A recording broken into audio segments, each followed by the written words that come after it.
Hey, this is Conan with CR Components showing you an inside gear set on the Torque Hub final drive motors. It says Torque Hub right on the outside. Fits your later series John Deere track loaders. Also fits a couple models on Gale, and there may be others. But this gear set is the most inside set on the gear reduction box. It's got tabs that lock into the nut.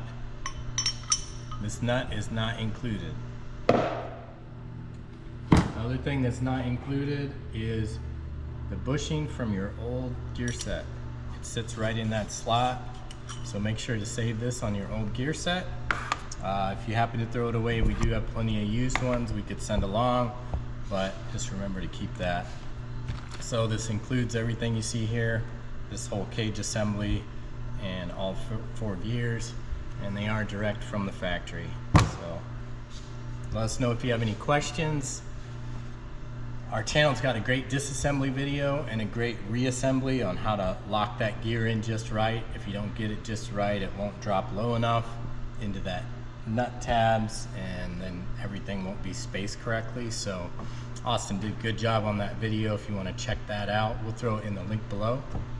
Thanks a lot. crcomponents.com.